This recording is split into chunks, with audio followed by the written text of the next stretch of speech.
Let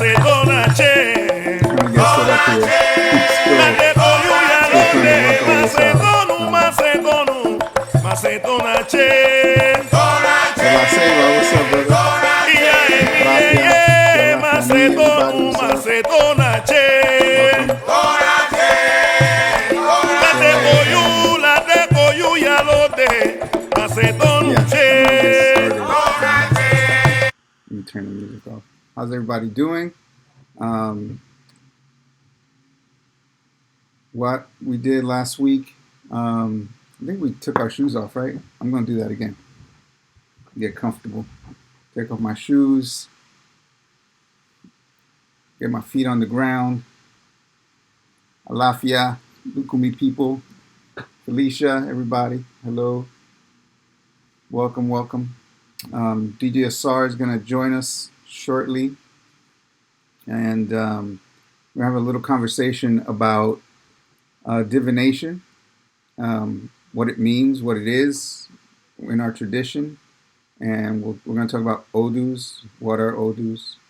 And that'll probably be enough for a conversation, to be honest with y'all. I'm looking at 3 screens. I guess you guys are here. Okay. So yeah, we'll do that. And last week we had some really cool conversation. All the videos are up on YouTube, including last week. So if you go to YouTube Casa Mena, the videos are there. And feel free to do that. Right now, if you can, please share that little paper airplane at the bottom there. Invite whoever your friends are that you think should join or said that they would. This is their chance. Hi, Donna. And what else? Yeah, it's on Facebook also. So there's, for those of you who prefer Facebook. I'm going to try to see if I can get this chat going here so I can capture questions. So give me a second. Chat. Let's see if that works. Also, if you guys give me a thumbs up or some hearts or something, let me know if you guys can hear me okay. That would be helpful.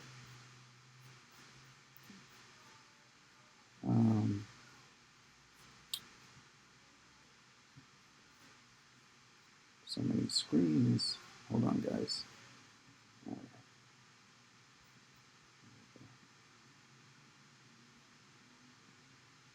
All right, I see there's some people connected on YouTube. Oh, no, on Facebook. Okay, cool. All right. Cool. Hello, everyone.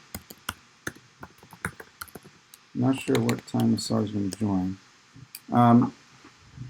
So we've been doing this now for a few weeks. This is episode number 8. And we've been talking in mostly generalities about spirituality and Orisha. And we talked a little bit about ancestor worship in the beginning. We had a beautiful session with Rosie, Madrina Rosa, talking about Mesa Blanca and being a medium. I guess if you guys have some questions about any of the things we've talked about, because I don't know which direction to dive into until because today we're going to talk about divination, so we're going to get into that. But if you guys want to ask me anything about the things we have talked about, feel free to type your questions in. And I'd be happy to answer them. Where can I get your old Casa Mena mixes? So if you go to podcast.casamena.com,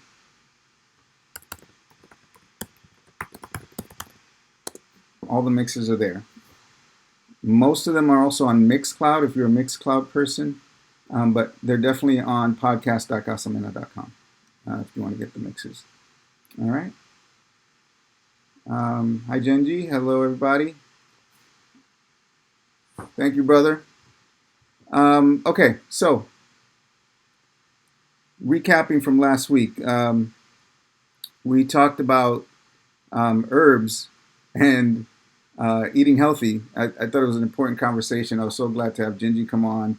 because he had had that conversation with me the day before, and it resonated with me. You know, taking care of your body, something I hadn't been doing, so I thought it would be useful to share that. I gave you guys a little obra to do with some oranges. It's helped me a lot this whole week.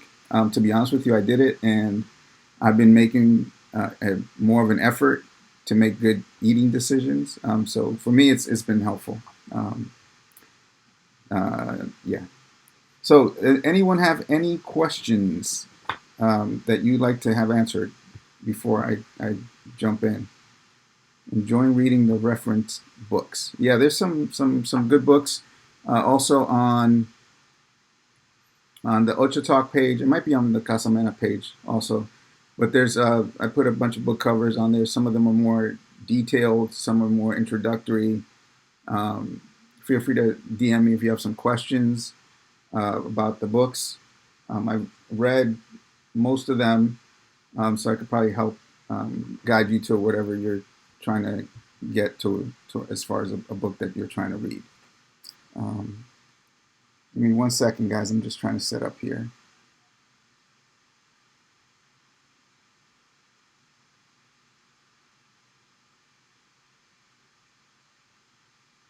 All right.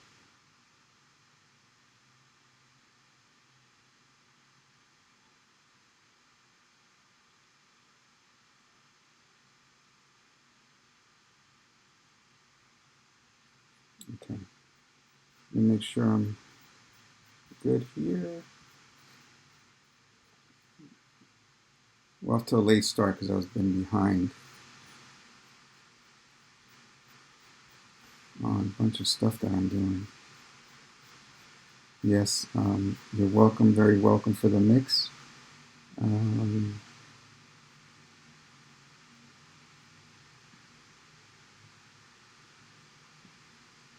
Okay.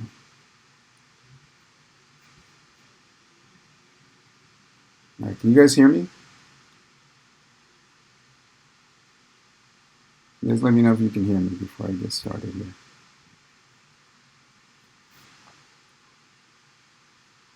1, 2, 3. Can you hear me?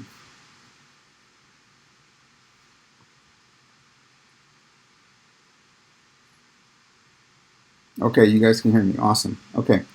So I think we talked about this in the very, very beginning about the three principal tenets, the way I think about it in the Lukumi tradition. First, there's ancestor reverence, being able to understand, not only understand, but communicate with your ancestors to help you guide you through your life. That's the belief, is that that's what they're here for, to give us an opportunity to do the things that we're supposed to do while we're here this time around. So we talked a little bit about that. We haven't gone deep into any particular Orishas, but the second aspect of the tradition is the Orishas, which are the deities, which are aspects of this universal energy, and a representation of God in our lives, aspects of God in our lives. And then, of course, the Supreme Olodumare, who encompasses everything. The third thing, which we're going to talk about today, is divination. And divination is the ability to get guidance on to help you get to your destiny, whatever your intended destiny is supposed to be. Through divination, you're able to make better decisions about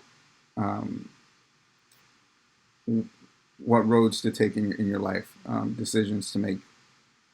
Divination can happen in several ways, and that guidance can happen in several ways, and depending on where your beliefs lie or your upbringing or where you're guided towards, it may come from Ifa, right? You may go to a Babalao and get a reading from a Babalao, from with Opele or Iquinas, whatever. You can get a reading from a Babalao and have that divination come from Murula. Orumila. You can also have divination via dilogun from cowries. So if you've ever gone to like a santero or santera, um, they do divination with cowries. In that particular case, most of the time it's Elegba who's giving you guidance because that's who they're using. If you're a priest and you're getting a reading from one of the other Orishas and you're using the cowries, then that's who's speaking in that particular case. In some cases, people go to spiritists and try to get direction um, from spirits, from their own spirits that are trying to communicate with them. A medium may help get that communication across. There's different ways to get guidance, or just talking to an elder, or talking to someone that may have insight.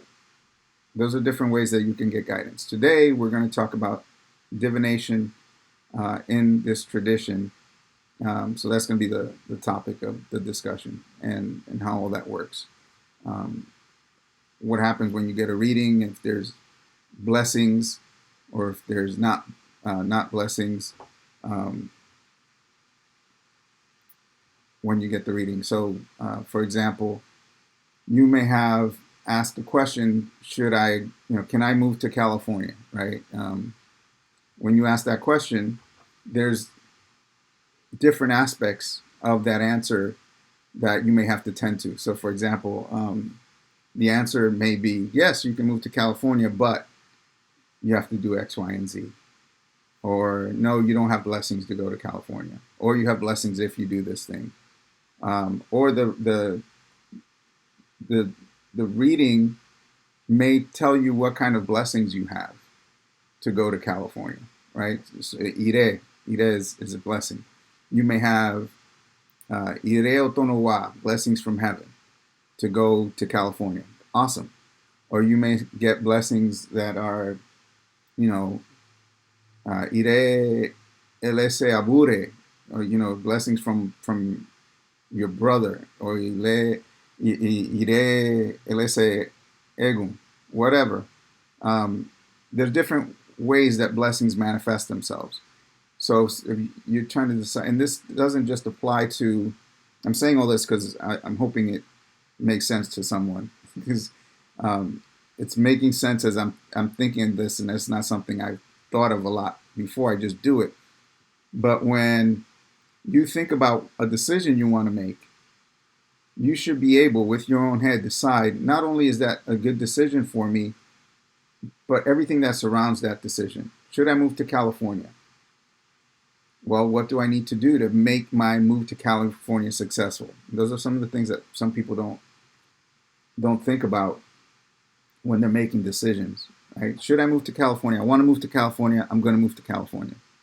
But they don't consider the other aspects of their lives that will influence that decision to move to California to be successful. So those are some of the things that get teased out in a reading. Is do you have blessings? What kind of blessings? Did the letter that the Dilogun cast, did it come in Osogbo? Right? What kind of Osogbo? Is it an illness? Is it something else? Is it death? Is it there's different aspects to an answer that you get from a question. Now, the last thing that I didn't talk about, which is, I don't know if you guys saw the flyer for the Ocha talk today, there were 4 pieces of coconut. Obi, that's another way to do divination, right? You can get answers depending on how well versed you are in using the coconuts. You can get almost as detailed answer from just using the coconut shells from casting Obi. And all that comes from things that we've talked about in previous sessions, is the prayers and the infusion of Ashe, the energy that you're putting into the cowries or into the coconut. So when you ask the question, it's an answer that's true that you're getting to the question that you're asking. Sometimes it's a yes, sometimes it's a maybe, sometimes it's a no, and that's when you have to put yourself and your ori into the answer and figure out what that means. It's easier to get to that level of detail with the dilogun because there's more possibilities and variations of the odus speak differently. So it's not the same as doing it with the shells, but for some people, it can achieve the same goal. Obi is primarily used for yes or no answers. That is true. It is primarily used for yes or no answers. 99% of people use it for yes or no answers. What I'm saying is there are nuances that you can get out of those yes and no's based on your ability to interpret what's happening at the moment, what's happening with the obi, what's happening with the person. There's a lot of variables. By no means does it replace what you can do with the dilogun, obviously. So, yes, it is primarily used for yes and no answers. Thank you, Leo Negron. Okay, so are there any questions on what I just described? I don't want to go any deeper right now. I didn't see any questions from our previous conversations. I know you guys have questions because what happens is after the Ocha talk, I get a lot of DMs. So for those of you that DM me, you're not the only one. I get a lot of DMs with questions. So feel free to ask. Now's a good time because then I can answer for a bunch of folks. Okay? So one of the things that introduces people to this tradition is an experienced diviner will have the knowledge and experience you talk about. That is correct. You'll never close. Very funny. That's true. Okay. One of the paths that people take to coming to this tradition is through a reading. They have a friend of a friend, and they say, hey, I'm having trouble at work. I can't find a job. I'm having trouble with my relationship. I want to find a wife. I want to find a husband, whatever. And they wind up going to a babalao or santero, santera to get a reading, knowing nothing about the tradition. And then they sit down and they're told a bunch of things. And more than half the time, nothing changes for that person because they don't listen to the advice. It's a challenge because you're going into a situation where you don't understand the dynamics of what's happening. To you, it might be equating it to a tarot card reading, shells, cowries, tarot. It doesn't matter. Someone's going to tell me what I need to do, and it's not like that. So having a little bit of an understanding of what's actually taking place as far as the communication that's happening will help you, I think, in your mind, take things a little bit more seriously and pay attention to the details, because the details are where you win or lose. And the details. When you say, I can't find a job, what do I need to do? And the babalao says, or Ifa says, you need to take a bath with goat's milk, or clean yourself with a watermelon, or you need to make this thing and put these things in it and carry it in your pocket. Those things that are being prescribed because, not because the babalao is making stuff up, sometimes they are, but a lot of the times it's because of the odu. What came out in the odu? That energy, because the odu is an energy. I don't want to jump ahead because I'm going to wait for Sar to come on so we can have the conversation, because I don't like sitting here and just talking and not getting feedback. So I'm going to wait to get into it a little deeper. But the things that are being prescribed when you get a reading are because of the odu. And if you don't follow the things that are prescribed, if you want this, do X, Y, and Z. There's a million patakins, right? Where Orula tells people do X, Y, and Z, and they don't do it and they fail, or they're told do X, Y, and Z and they do it and they win. There's a reason for that. So I'm just sharing that with you because some of you do get readings and don't always follow what's prescribed in the reading. And then, things don't change for you. Okay? So that's that. You really want things to change for you? Let me read this first. Hold on. Blessings.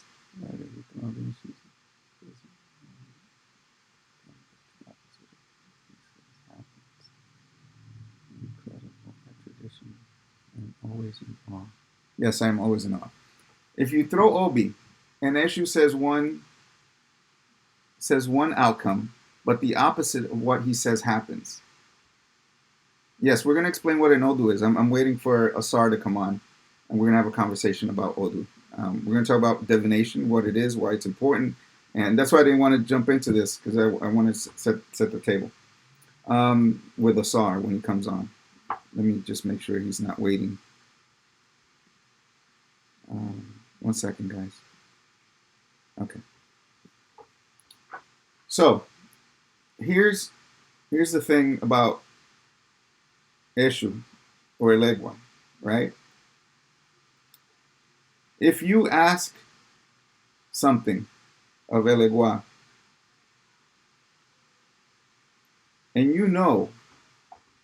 like if you say I want to move to California, and that you shouldn't move to you should not move to California for a variety of reasons that I don't know why I keep saying California.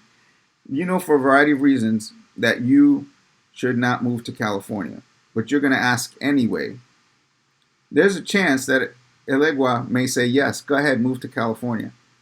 Now, I'm not saying that's the case of what happened to you, but that can happen. There's a variety of reasons why asking an Orisha with Obi, there's a variety of reasons why you may not get the answer you want. Maybe how you ask the question, when you ask the question. I don't know all the details, but you have to be careful and sure of yourself, because this is not 100% Orisha. It's you. It's you. Your energy. And so if you're throwing Obi, it's your energy also. So there's a lot that goes into it. Probably a little bit much for me to get into here, talking to myself. But yeah, so that's the answer to that one. Lo que se sabe no se pregunta. Así mismo es. Okay, any other questions? Anything you'd like me to discuss while I'm waiting for DJ Asar? As a matter of fact, let's see if I text him. Make sure he's ready to come up.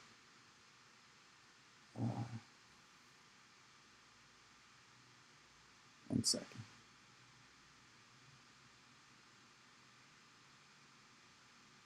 Okay. Sorry about that, guys.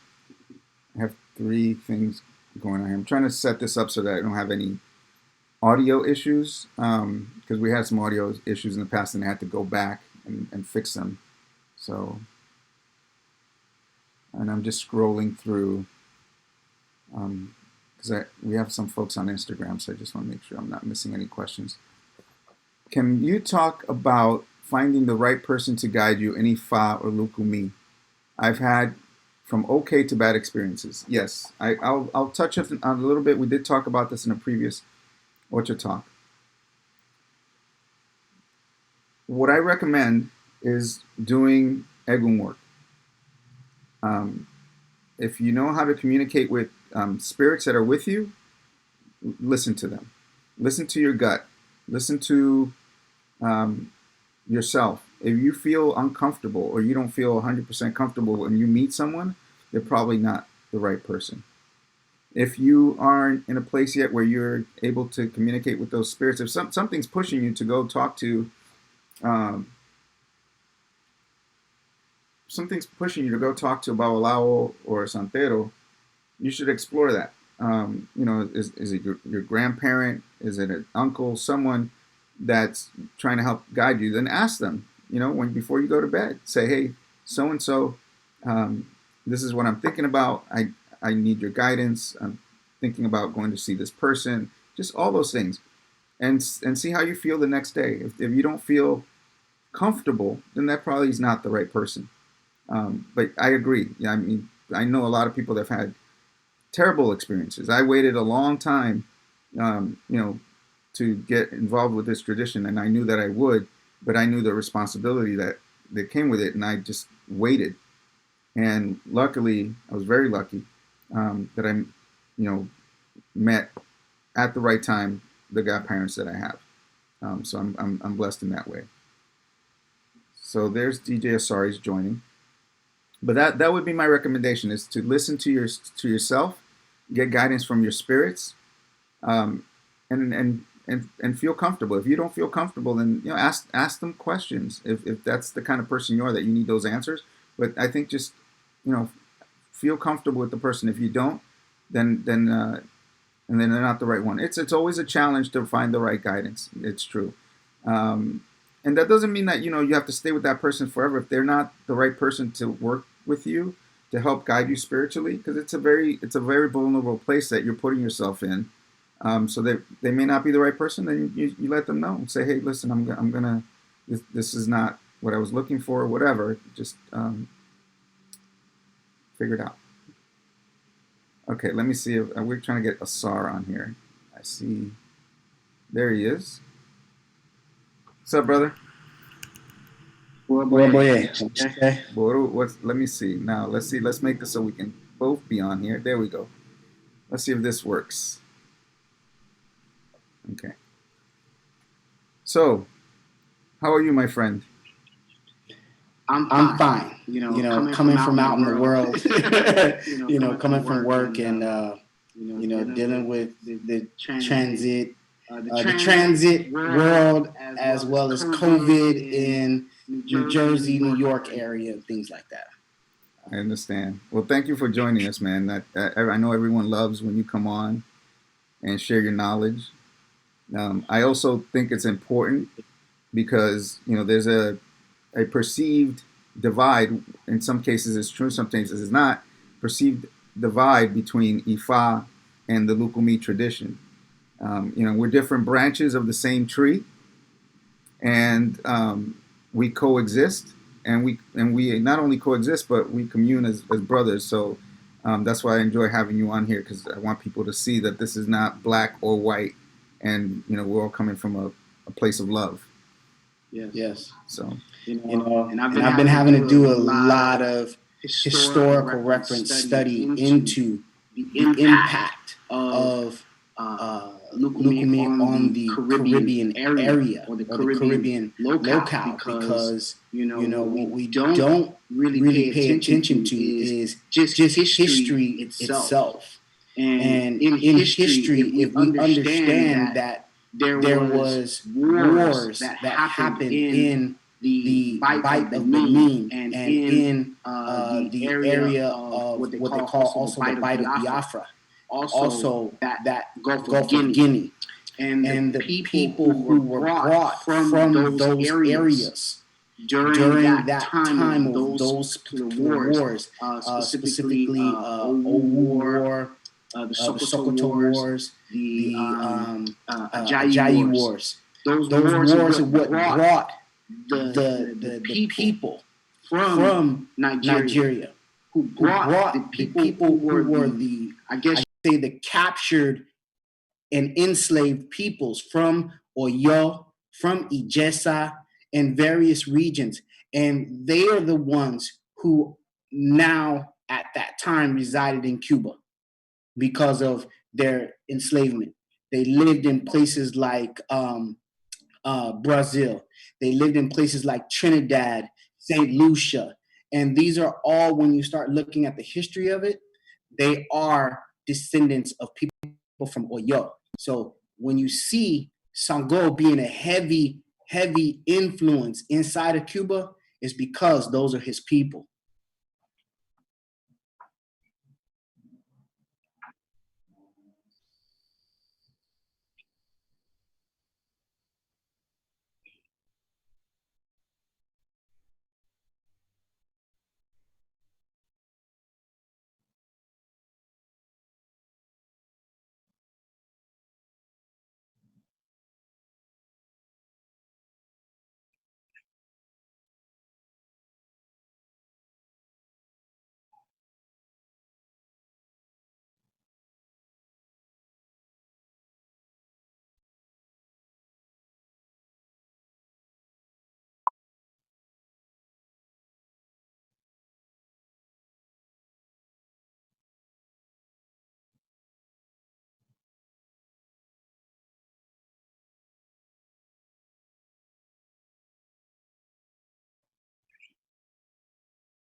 Okay. Okay.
Okay.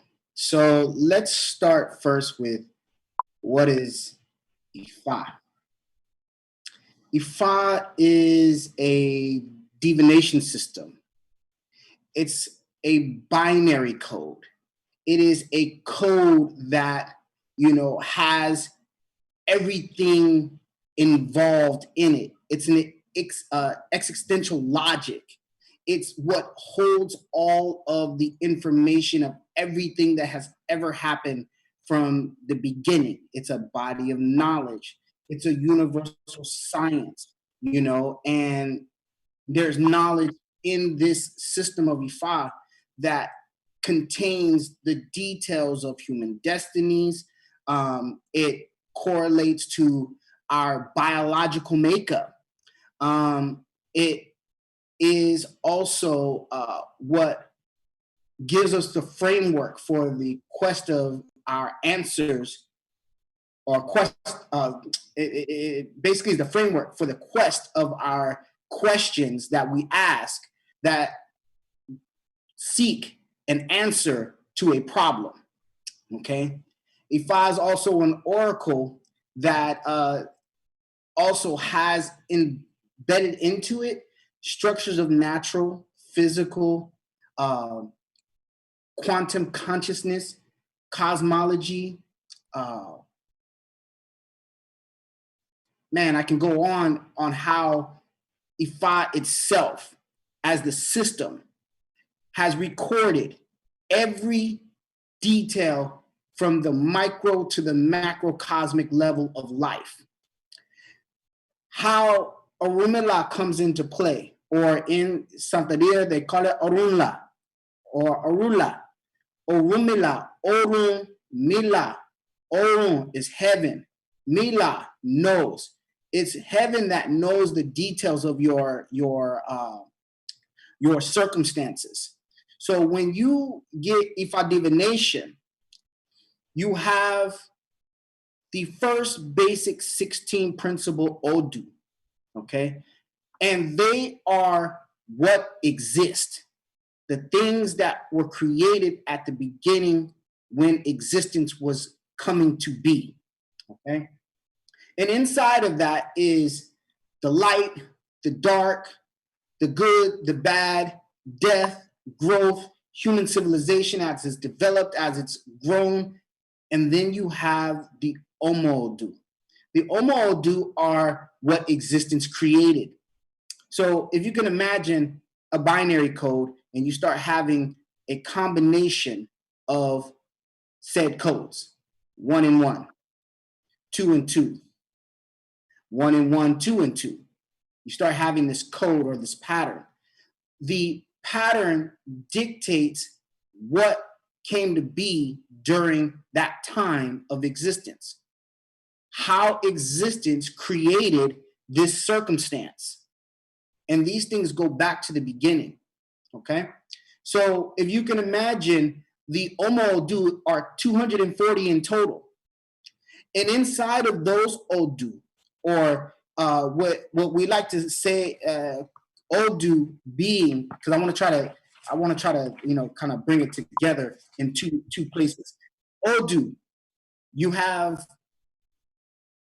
imagine a calabash that you cut in half in two hemispheres, one upper, one lower, one cosmic, one earthly, one supernatural, one natural, okay? And inside of that particular calabash, you have everything that's sealed up in it. That's the knowledge that speaks about the relation between the two intersecting worlds.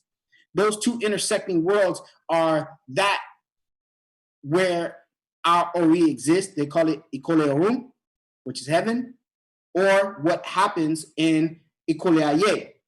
So this deals with the principles of creation and how the world here and beyond is interacting simultaneously with each other. So as they say, nothing is new under the sun. Everything is and has always been. The only difference is when it happens to you. So what happens when the person comes to get divination? The Babalao, depending, because here's the difference. You have a person who's a Ifa priest who is going to cast with Opele or Iking, or the Iking Ifa. When he pounds the Iking, when he collects them, if he has one left in his hand, he marks two. If he has two left in his hand, he marks one until he has 4 consecutive patterns, okay? To create, or I don't want to use the word create, let me not say that. To extract the Odu out of that particular reading. If he's casting Opele, when the Opele falls, you have Opele seed on the right, Opele seed on the left, and 1, 2, 3, 4. When they cast it, when it falls, it will fall in any of those 256 binary patterns. The Babalao's job is to look at that Odu and see what energy comes with it. Does it come with positivity? Does it come with negativity? And in the study of Ifa, you begin to look at the details that happen inside of that Odu. And as you become more knowledgeable about the details inside that Odu, you will find that the details pinpoint the person's accurate problem because it already happened before. What we're doing is accessing your file. Everyone has one. There's a record of your coming and your going. So what happens is as you begin to dig deeper into it, inside the Odu is the remedy to your problem, okay? The certain ebo that needs to be made, the certain ewe that might need to be used, or the ewe ifa, or the plants that Osayin would use for medicine, they will be used to make a soap or an akoshe, or a medicine that you would take by the mouth to cure your problem. That's just the physical aspect and the spiritual aspect, as it's telling you do these things and these things will become so. They will right themselves. The other aspect is the psychological aspect. If Ifa is saying in this particular Odu that this person had a problem with not being honest with people, Ifa is saying to you, you need to do Ebo in order for things to go right. And how that will happen is that you have to make a change in your character, means stop lying. Stop lying to your people, stop lying to yourself, and then you'll see that things will begin to right themselves where it had gone wrong. And it can be a plethora of different scenarios that have happened. Secondly, you might have a person who casts with cowrie shells. They call it Merendelogon. That person usually is an Orisha priest, or an Iyal Orisha, or a Babal Orisha. And that is the system of divination that they are taught to use in order to divine with. There are there are Odu that talk about how that came to be and who was the originator of Merindelagon as a system. As my Oluo stated to me, Ifa is accurate. Ifa will pinpoint, but Merindelagon will be like 95% in the vicinity, right? And give you a clear picture. Whereas Ifa hits it right on the head, okay? There's nothing wrong with either one of those systems. You also have where casting with Obi or Kolina or Bikola, that helps to bring about yes or no answers to confirm that Orisha has received your offering or received your prayer. And that Obi will also speak, okay? There's also Oropo, that is another way of divining. And there are a plethora, roughly about 6 to 8 divining styles. But the Odu, they also vary based off of the system. So when you cast Opele or you cast Ikin, those Odu will be very, very, very, very specific. When you cast Merindelagun, the stories inside Merindelagun have been condensed, and they also will run parallel with some of the stories in specific Odu. The only difference is that they will give the, instead of say like Oyeku or She, it's 2 Odu that make up that one Odu. Meaning there's an aspect of Oyeku, there's an aspect of Oshe. As those two came together, this is what it created. Well, in Merindelagun, you'll only have like Ejiobe or Okara or Ejilisabora. And that system was constructed for a person really who was an Orisha priest, as I've come to know it. And not everybody will do, especially for Babalawo, they will not specifically do divination with Kauri. They will mostly do it with Opele or Iking, because that is where most of the information that we divine with comes from. I know that was a lot, but I wanted to make sure that I gave you a wide view.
All right, now they should be able to hear me.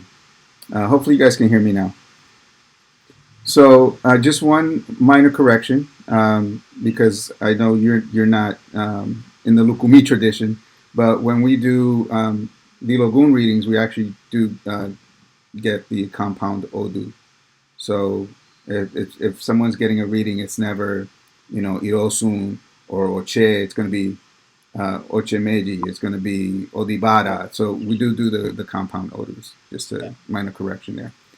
All right. So you guys can hear me now. That's great. Okay. Why is it important to get divination?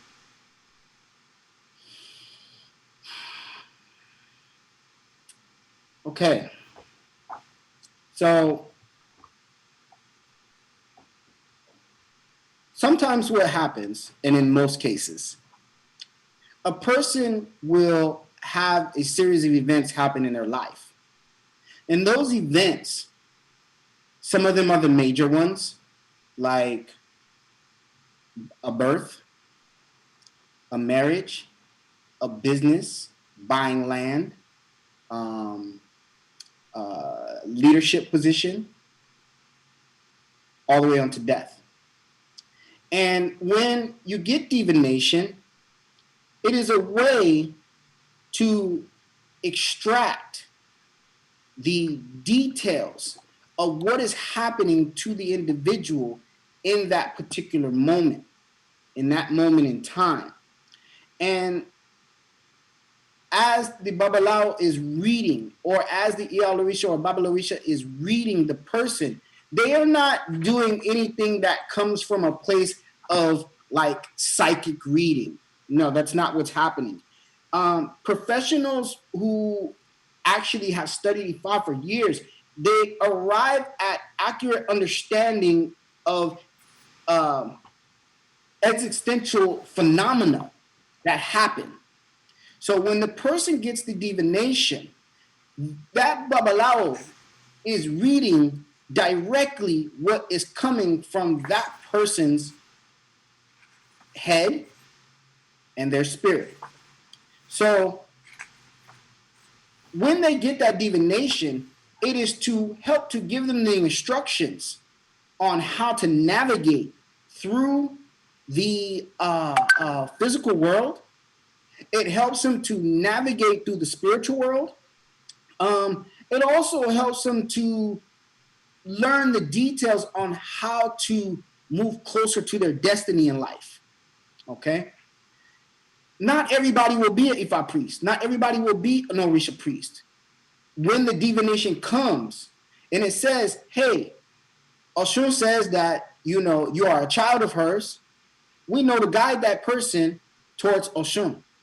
We know if it says that that person needs to be an Ifa priest or receive hand of Ifa or Ise Ifa, then we guide them to that because we know that Ifa is important for them.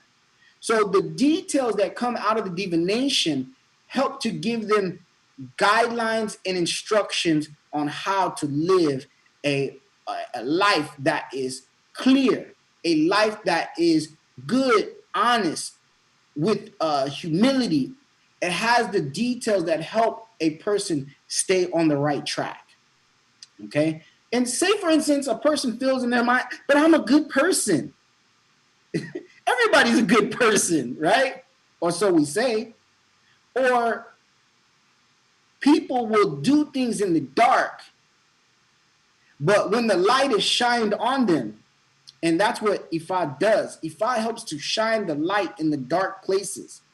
Ifa helps to take where your life is going crooked and make that situation straight by giving you instructions on how to A, mend your character, B, be able to know what things you should avoid. Sometimes it's a food that you need to avoid and you didn't realize that you were eating it this whole time, but it is taboo for you to eat it. And it's been making you sick, and the cause of your sickness is you're eating that food or that plant, or the list can go on. I mean, it's a plethora of things. But when you receive those instructions, it's not the Babalao telling you what to do, because the Babalao in that moment is the medium of wisdom that, as he has studied that information in that Odu, and he chants the Odu and chants the essay within that Odu, meaning the story of when that thing happened and what was the outcome, what was the ebo, what was the solution to the problem. You begin to get solutions to your problem. So once you get up from that divination, you are now empowered with the information to go forth and help to correct some of those wrongs. Some of them are prayers. Some of them are where you have to make offering or aidimu to maybe your ancestors or one Orisha or another, or even Iami or Awan Yawa, which is the mothers or the witches. And when you make those offerings, you are dealing with the cosmic element of that repair. And then after that comes the repair that happens inside of you. And that is the part that you repair knowingly, willingly, knowing that Ifa told you this is where your shortcoming is. Right. Okay. So the offering or the ebo that needs to be done, the ebo riru, the process, helps to connect. Remember, we talked about the calabash, okay? And that calabash is two halves. When you're giving that offering is to take care of the spiritual aspect, the spiritual elements, the Orisha, the Egungun, the all the spirits that we know that are walking around and about us in the heavenly and earthly realm. The earthly realm, if things need to be put into the ground, we're feeding the earth or we're giving to an Orisha or whatnot. Then as you walk the earth, you at that time now begin to also do the ebo with inside yourself to correct the things that have been, say, your shortcomings. You do have where there might be a scenario where you have failed to keep your ancestors' presence alive inside of who you are as an individual within your family lineage. And they'll come up and be like, excuse me, did you forget about us? Please make sure you give me what I need. And that problem that you have, I will help you because I can help you if you learn from my mistake, which we got into that maybe 2 episodes ago, but that's a bigger situation about generational trauma and how ancestors deal with that. So when a person gets divination, they are seeking solutions to their problems that normally they wouldn't be able to fix. Now, there are people that come and feel like, and I know this might be controversial, but that's okay, who feel like you need to get divination once a month, every 17 days. You're going to end up spending a lot of money because what happens when you have ebo to do on top of that, on top of that, on top of that, and you haven't even let the thing that needs to happen breathe. Let it come to fruition. You know, you told me that, you know, technically a person should get a reading every quarter, at least once every 3 months.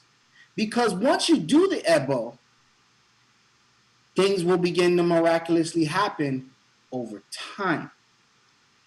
Yet at the same time, did you spend the time to work on you in that process to allow for those things to come to fruition? Because they work hand in hand.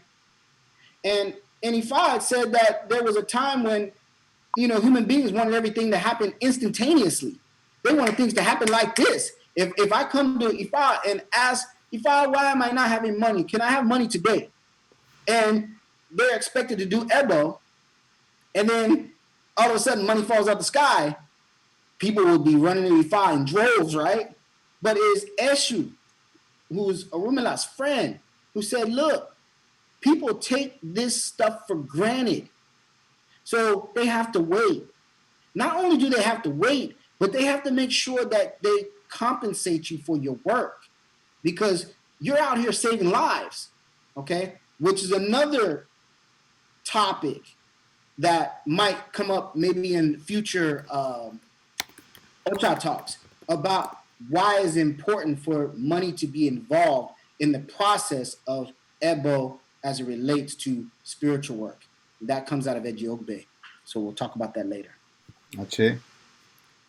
So back to my point, when you get a reading and you're told to do certain things and you're expecting a certain outcome, there's a reason why you need to do those things. And if you don't do those things, nothing's going to change. Nothing changes.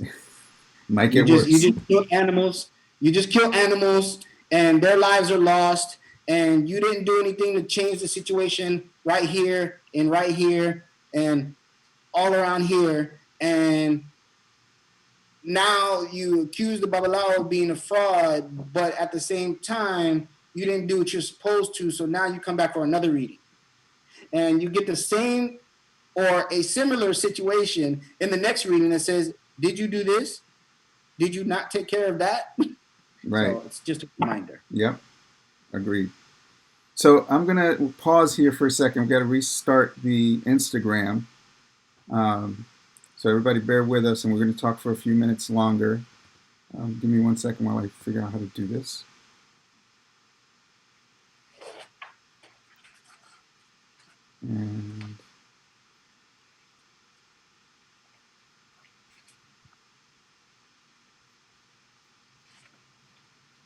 And this will be a good time to post questions. If you have some questions or things you'd like to hear us discuss, now would be a good time to post those things, because we're coming up on towards the end of the episode here. So, all right, let me pause the Instagram. How do I do that? Over here, save and finish. And then I'll restart it again. I'm going to restart it.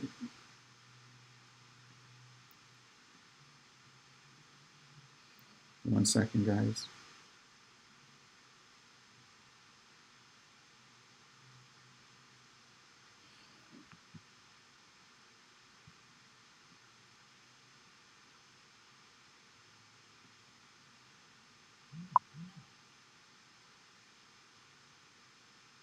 Okay, let me restart it.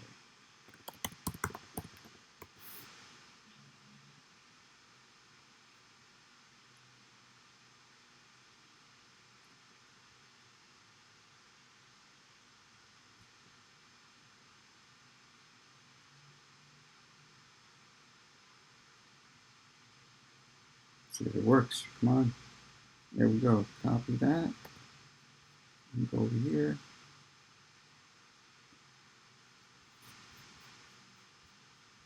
You are working your magic. I'm trying. I'm trying. All right, let's see if it works. Edit settings. You just got to paste this in here. Save. And then turn it on. And we should be back. All right, we're back. All right, so thank you for sharing that. I guess the one thing I wanted to talk about briefly in terms of Odu, can you talk about a little bit about the energy of Odu and the significance of the Babalawo having understanding the Odu and that energy, that because every Odu has its own energy, right? And sometimes things are prescribed because of the energy of the Odu. It may not have nothing to do with the client that you're reading, right? But if uh, if if you get an Odu that falls and you have to do certain things just to protect everyone in the room because of the energy of that Odu. It may have nothing to do with the client themselves, but each Odu has its own energy and things that revolve around the Odu. Without going into details, can you just talk a little bit about what are the Odu? Who some people characterize them as beings, right? The Odus are beings. So They are. Can you talk about that a little bit? They are. Okay. So we talked a little bit about Odu as being two halves of like a conjoined vessel. And inside that vessel is, one aspect and another aspect. Okay. Inside of the Odu are the details or the principles of creation. And they are things that give us the light side of life and the dark side of life. Because life ain't all peace, peace, peace. It ain't. Right. Life has, a lot of, death and destruction, with inside of it. But the Odu, and I wanted to kind of bring this to the group's attention.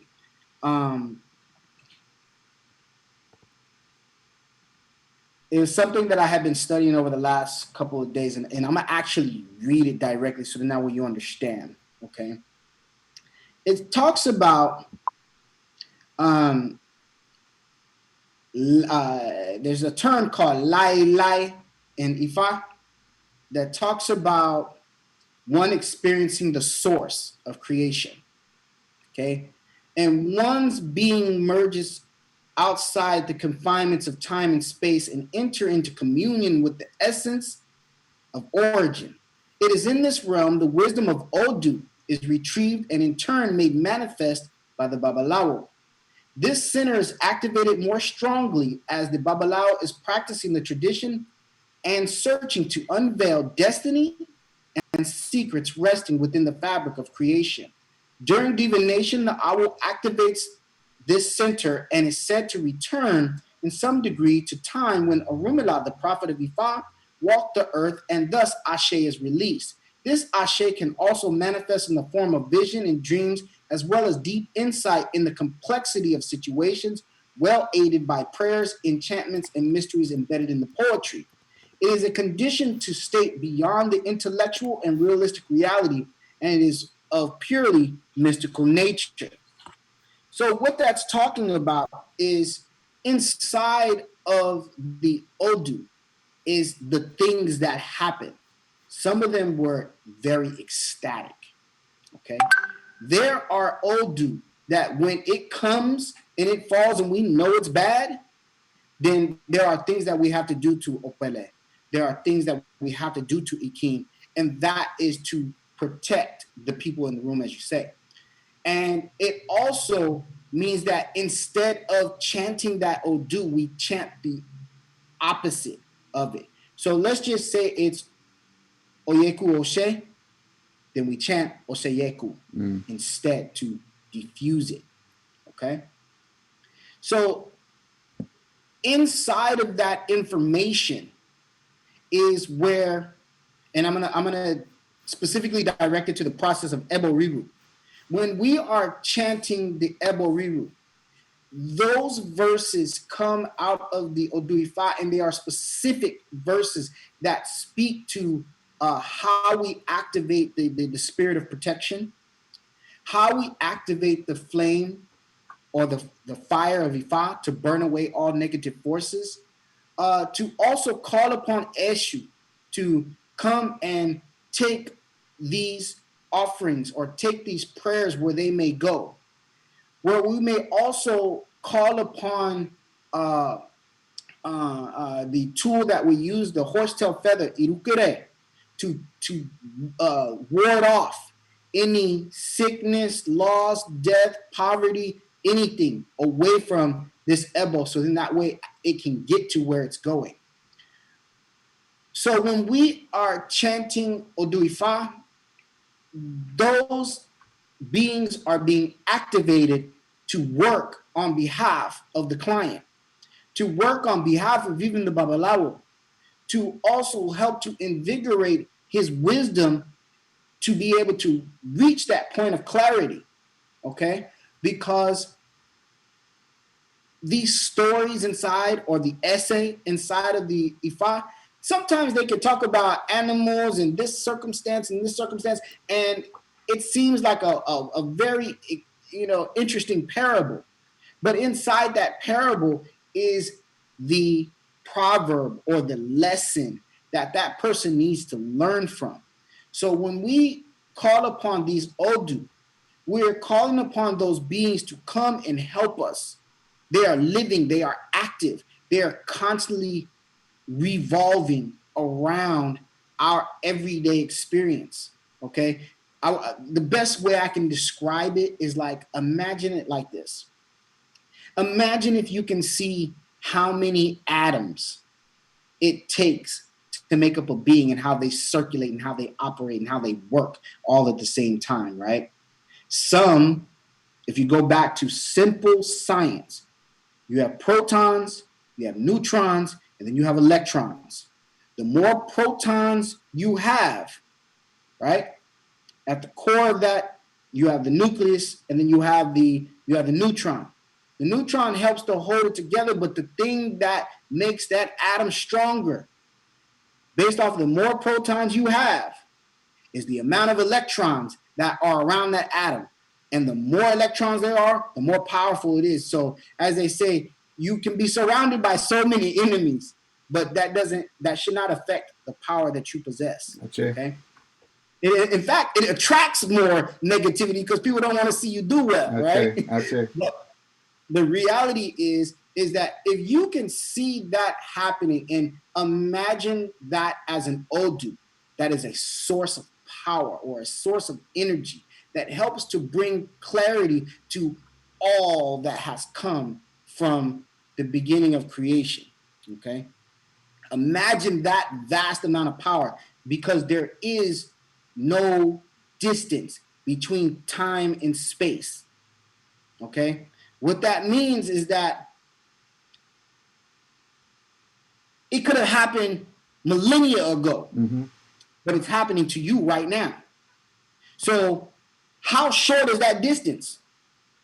It ain't 9 million years ago. It's right now. So that distance now becomes short. So when we extract information out of Odu, it helps us to give the clarity that one needs to help to manage their situation. So then that way, the information that they now are able to move forward with didn't come from something that I made up in my mind.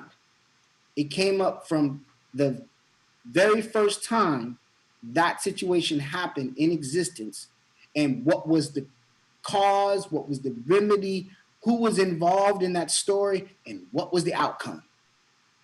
And if you do what they did, then guess what? The outcome could happen the same way for you, and it will, because again, we're dealing with binary patterns. Right.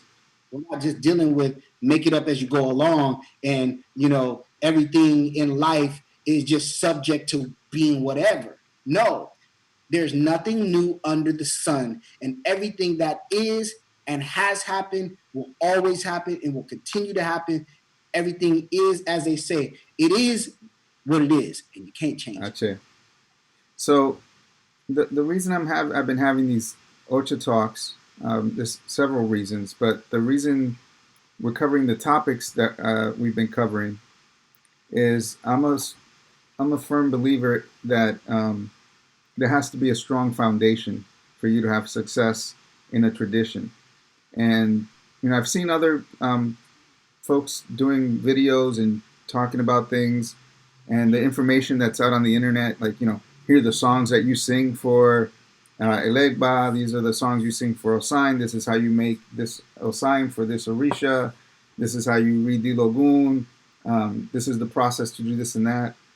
I think those things are necessary to learn, to have that information, but it's not as effective or as useful if you don't have a strong foundation. If you don't understand why you're doing what you're doing, why you're involved with the tradition, why are you throwing obi, why are you doing certain things with elekes, or why you are going to do spiritual prayers or whatever.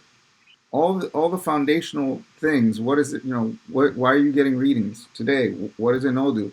All these foundational elements will put you in a position to be successful when you're given the tools to do ritual. Because if you're just doing the ritual without putting this in it, and not putting the appropriate energy, it's not going to be as effective. I think Madrina Maria came on and talked about different levels of the power of Ashe that you can extract from things, and understanding is a part of that. Understanding what it is you're doing, what it is you're involved with, that contributes to the Ashe that you're going to be able to manifest. So that's why we're having these discussions. We didn't get into any specifics about an Odu.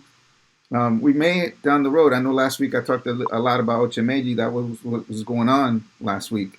And I felt compelled to talk about it because we were talking about eating healthy and taking care of our bodies. But you're not going to hear us having yet detailed conversations about verses of Odu or specific rituals and ceremonies, because to me, that's secondary. If you don't have a foundational understanding of what you're trying to accomplish in the tradition and what the tradition is about, and putting those things together so that it works for your benefit, then you're not off to a good start. So that's why I wanted to start off. We went to, this is episode 8, I think. And this is I think we posted 7. Yeah, so this is 8. But it might be 8. Yeah, 7 or 8. Anyway, we're just getting started, so I want to make sure we build a good foundation.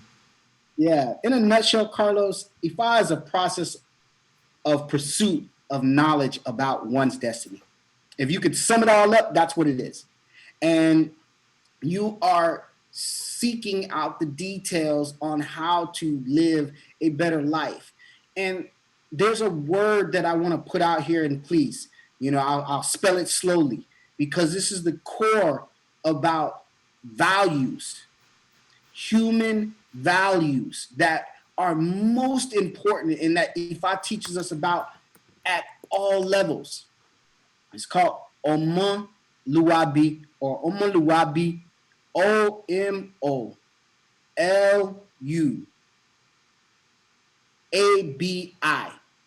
Omo Luabi. It talks about how one will use these values to better themselves, that will also help to better the human condition. And the more you better yourself, the more you'll better. And as you attract your spouse, and your spouse is doing the same thing, and you two have children together, and your child begins to receive those values, when that child goes out into the world, that one head, that one child can affect 200 other people. Just like when you go out into the world and you have been able to embody these cultural values, these cultural aspects of your development, then you too, your head will affect 200 people. And it will happen as if it happened like magic, okay? Now, everybody looks for the magic to happen in Ifa because they want to see the supernatural, because they're curious about the supernatural. But the supernatural happens every single day you open your mouth. And when you speak things into existence, okay? When you take that idea, okay? When you take that idea from your mind and speak it out of your mouth, it becomes flesh. It becomes something that exists now. So you got to always watch your words, watch what you say. So the more we learn these Odu as priests, and the more we speak them, and the more we understand them, we understand the power of it. Then as we chant it, it now takes on another form. And that form is basically like, imagine a childhood song that you used to sing, or your mom used to sing to you, or your grandmother used to sing to you. And when you hear that tone, it activates something inside of you. It's like, oh, wow. And it brings you back to that thing. And in that moment is when you begin to see that it is very important, and even most important, for human beings to fix those traits and qualities inside of them, and to reactivate that humanness inside of you.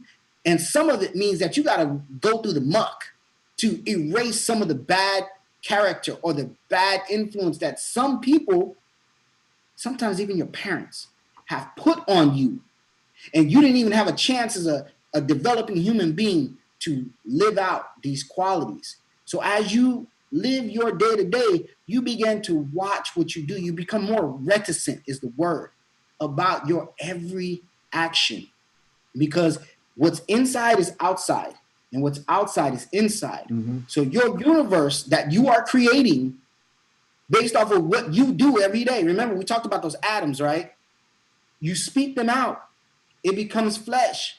And all these things that come to assist you. If you are calling upon Orisha to assist you, the energy of that Orisha comes to assist you. If you are calling upon the spirit of your ancestor to come, the spirit of that ancestor comes. So as you are using your words and your mind and your hands, okay? Because even they'll do talk about in Iworimeji, how even Ori was lonely And Ori needed help. It's like, man, I can't do this by myself. Look at all this vast universe I got to manage, and all I got is a head. So in that prayer, the nose came, the eyes came, the ears came, the hands came, the arms came, the legs came to assist Ori in manifesting joy and happiness, manifesting its destiny in life. That's why your Ori is very important. So you, as an individual, are as important to the grand scheme of things than anybody else, because if your Ori doesn't say so, Orisha does not exist. If your Ori doesn't say so, nothing happens without Ori saying, okay, Orisha, I know you are real. Come and help me. Okay. Ori, please draw to me abundance. Ori, draw to me wealth. Draw to me a good wife. Draw to me children. And guess what? Your Ori does those things for you, which that should be its own class within itself. It's just Ori. Yep. Okay. Now, agreed. The last piece I want to put on top of that, because again, we're talking about Odu and the story that exists within that Odu. I'm going to use one in Odimeji that talks about a farmer and how the farmer was seeking wealth, but it just seemed like his chances just never really came to fruition. It just seemed like he was just struggling. But then simultaneously, the spider, Alatakun, the spider, nobody ever sees the web that the spider weaves. All they know is they turn around and the web is there and it looks like this magnificent creation and it comes together like magic. Well, this same farmer was asked to do Ebo. And when he did Ebo, he ended up digging the ground. And all of a sudden, he found wealth. And all of a sudden, he was a wealthy farmer. And people looked at him and were like, yo, how did you do that? How did that come to be? And as it came to be, it happened as if it happened like magic. Now, you could look at that as the farmer now when he puts seeds in the ground, right? And the seeds grow and things come to fruition, right? But you didn't see the process of him putting the seeds in the ground. You didn't see all of those things that happened. So in that verse, it goes like this. Ogodowu, loti bogeodo, lokpa yenke kisi oloko, adifa fu alantankun. Ti omosun, pogbo bi idan, Timo, I got interrupted. Ogodowu, loti bogeodo, lokpa yenke kisi oloko, adifa fu alantankun. Ti omosun gbogbo bi idan ni mo ṣètò mo fi ń lájẹ. Àwòrán Ogodowu loti gbókè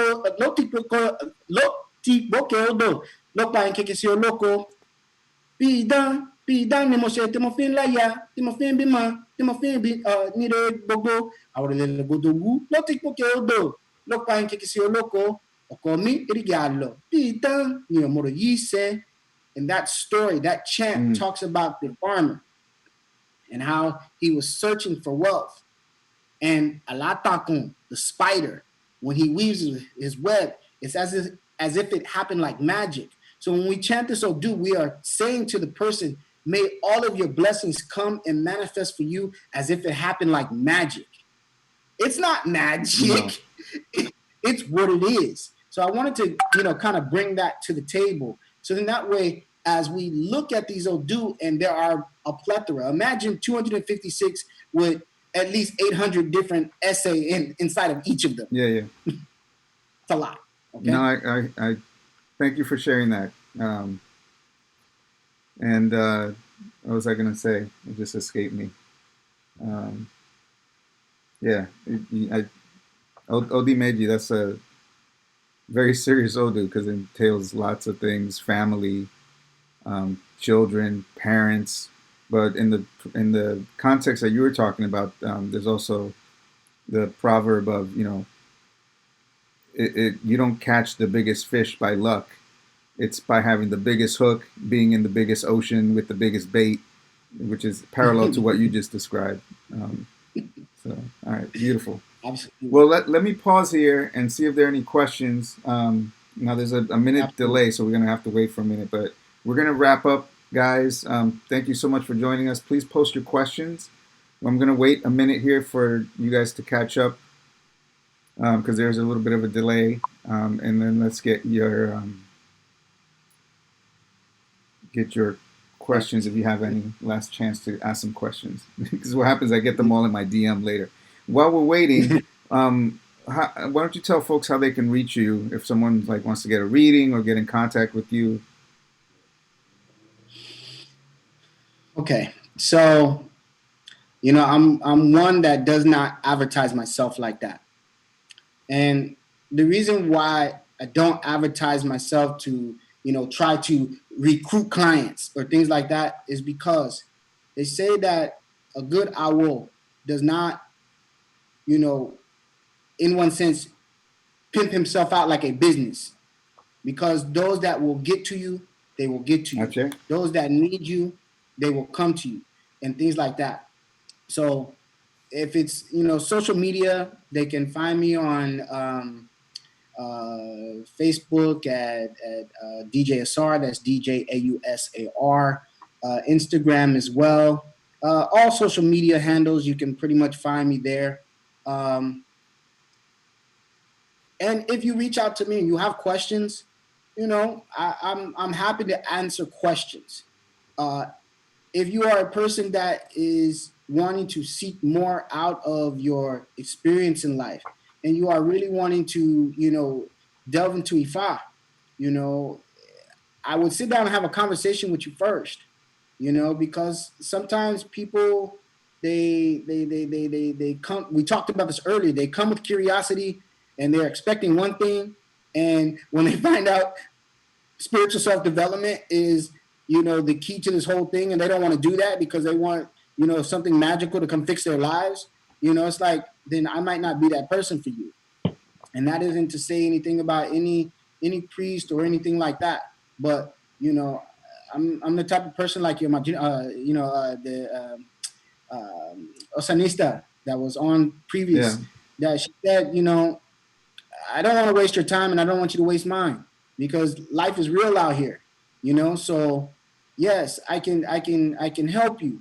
And you come and you get, if divination is what you are seeking, then we can do that.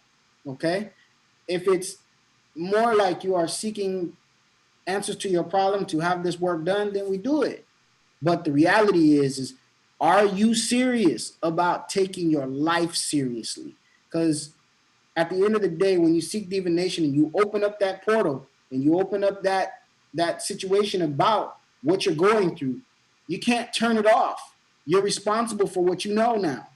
And if you do nothing about it and act like you don't have to do the ebo that comes with it, then you are willing to accept everything that comes with that. So I have a question for you when you're done. Sorry. Yeah. You ready? Go ahead.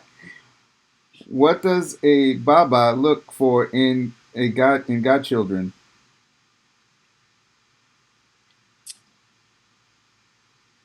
That's a good question. I'll answer first. It's very simple. Yeah, please, because when I do it, it's like it's my approach to godchildren is very simple. I look for every possible way to get them to go in another direction. I will, recommend other people. I will recommend books. And if I see that their attitude is, you're the person that I'm not coming starry-eyed and it's like, oh yeah, please be my godfather, and they really understand who I am and what I bring to the table, and and I understand what they're prepared to invest in as far as time to put in the work, then I would, consider them and say, okay, well, we're on the same page. Then yeah, I'm happy to help you. And you want me to be your godparent? Yes, but 99% of the time, here's some books you should read. Here's some people you should talk to. And if they're egum, guide them towards me, and then that's what's supposed to happen. Then fine. But go ahead. That was my 2 cents. So, what I look for in a person like this is how I gauge it. I remember one of my god brothers said to me, he said, people will be attracted to your ifa. And when they are, it's your responsibility to help them. Okay. Now it's like having a brilliant light, right? And people are attracted to your brilliant light. So what happens is not everybody wants to really see that brilliant light. They're just curious about the brilliant light. They want to makes it tick, right? Okay. So when people come to me and they ask me to help guide them, then I say, okay, this is what we're going to do. And I kind of follow kind of model like you do. I want you to call this person. I'll call the person and be like, hey, this person's going to call you, right? And tell them this is what they're calling for. Or I try to give them a basic premise of what you are about to embark upon. Mm-hmm. And if you are ready for that journey, we can have another conversation after that. But I need you to sit with what I've just put on to your plate. And when you digest that plate of food, you come back and you talk to me. If they don't come back, it means it was too much for them. Right. If they come back, sometimes it's because of their curiosity to stoke the, or pull the lion's tail or stoke the fire, right? So then they get their first reading and the information comes out so clear that they don't come back. Because the Ebo, oh, you mean I got to kill animals? Oh my God, I didn't know I have to do that. Yeah, you did. That was your curiosity in the first place. That's what brought you here, okay? Because you thought you were going to do something magical. Ooh, okay? But the reality is that when that happens, the person who is serious and comes back and does the Ebo, and then they see that thing come to fruition, now at that point, they start asking more questions. Yep. So that's two different scenarios there.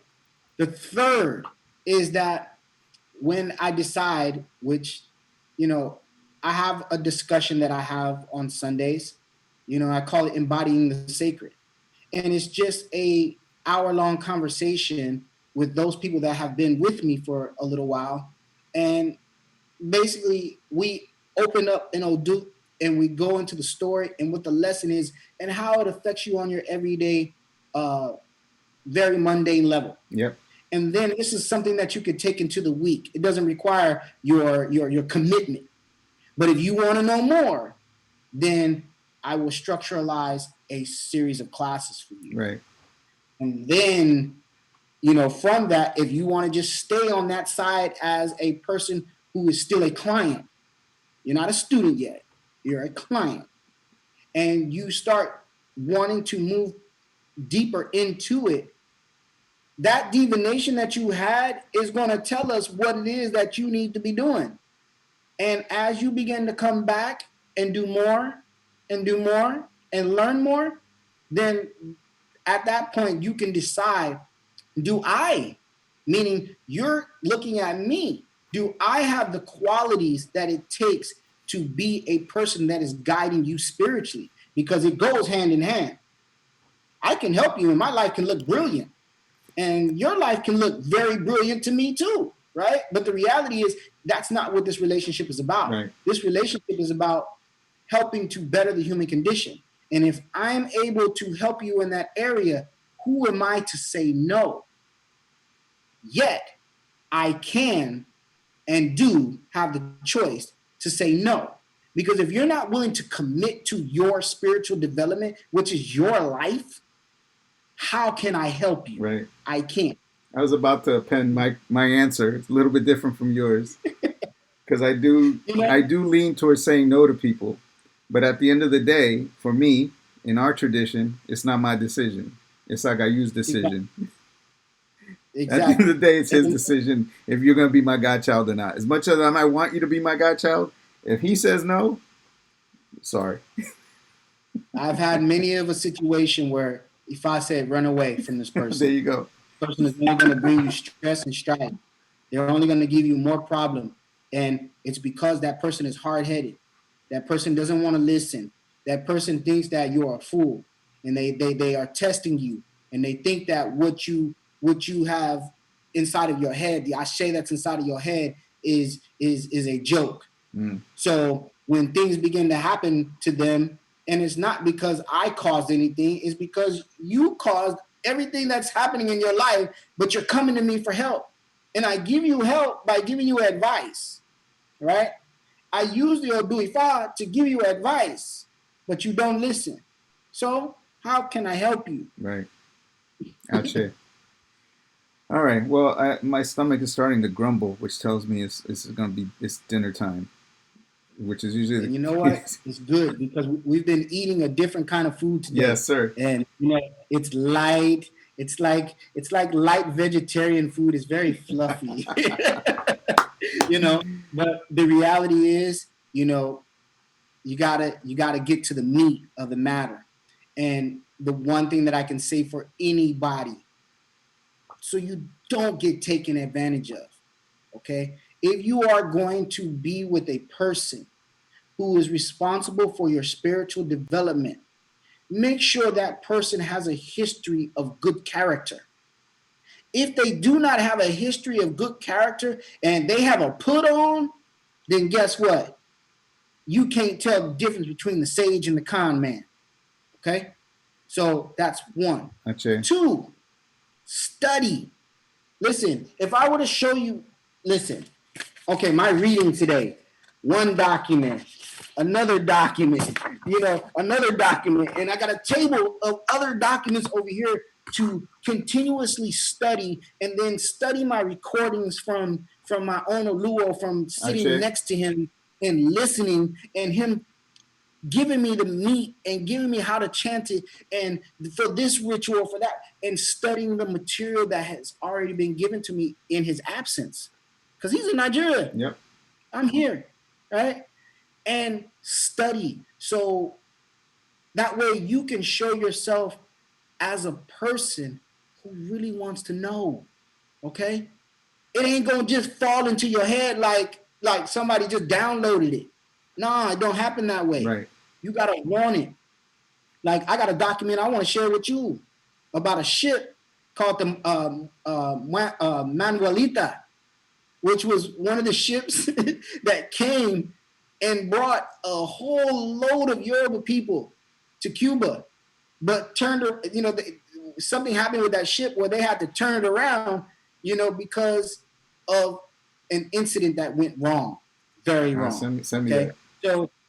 So I'm going to send you that when this is over with. But the whole idea is to study, so then that way you can show yourself to be approved, or I don't even want to use the word approved, but you can show yourself worthy of being taught. Right. Agreed. Yes. Agreed. Well, with that, thank you, my brother. Always good to see you on here. Hopefully we'll get together in person soon. BK all day. I had to do you like that because we have a connection through California.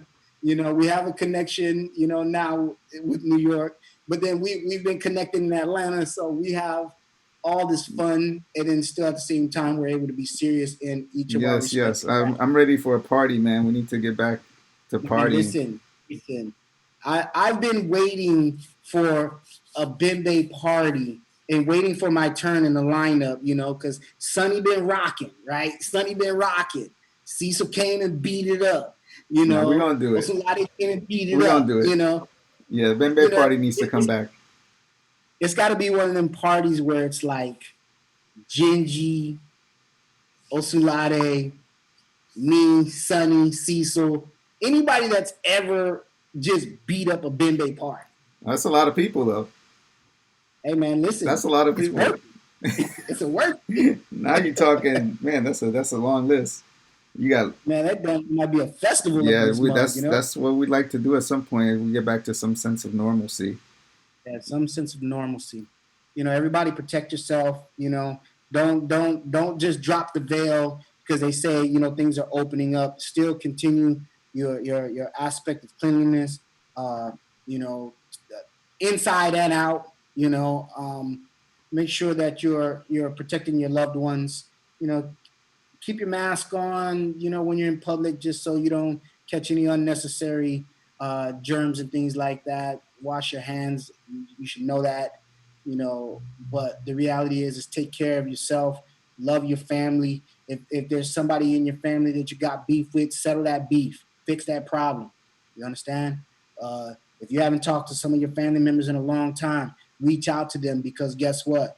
Through them also is another ancestral connection that's helping to mend the broken world, which helps to mend the broken family, which helps to mend all of the things that break down the human condition. So, in this time of us, this COVID, not, real awkward world, show your family some love. All right. Check on people who you ain't checked on in a while. In particular, for those of you that are priests that are on here, I'm not here to like talk down to anyone or preach to anyone, but we do have a responsibility. We have these crowns on our head. We have a responsibility to the community, to our families, to set an example. So, as my brother here said, reach out to other people, remind people to do what they're supposed to do. Set the example. People like seeing examples. Set the example, and others will follow. So, just do your part as a priest. You have responsibility to everyone else. In our tradition, yeah, as a human being, but in our tradition, as a human being, set the example too. People take different tacks in our tradition. Some people think about that and say, yeah, I have a responsibility to the community and to the world. But other people think these are my ochas. This is about me, and they just live in their own little world and not concern themselves with the rest of the world. That's the other approach that some people take. So I just wanted to say that out loud, so that to think about how we're thinking about what we have, what has been given to us, and the responsibility, of it. Correct. Absolutely. Yeah. Because even as a DJ, we have a responsibility to provide for you the medicine that you all get on the dance floor. We have a responsibility to, when those sacred rhythms come down, to be able to know how to help you to navigate through that period of when that rhythm get on you. All right. And knowing when to not push you over the edge, or to know when to drop the bass out a little bit, just so you can catch your breath a little bit. Okay. So the reality is not just as DJs, but as priests and as human beings, period, we have a responsibility to each other. That's it. To make sure that we are looking out for one another. Okay. Word. Thank you, brother. Everyone, this episode will be recorded. I think this is number 8. It'll be on YouTube later today, if not already when I save this. If you want to leave a donation, go to Cash App Casamena or Venmo Casamena.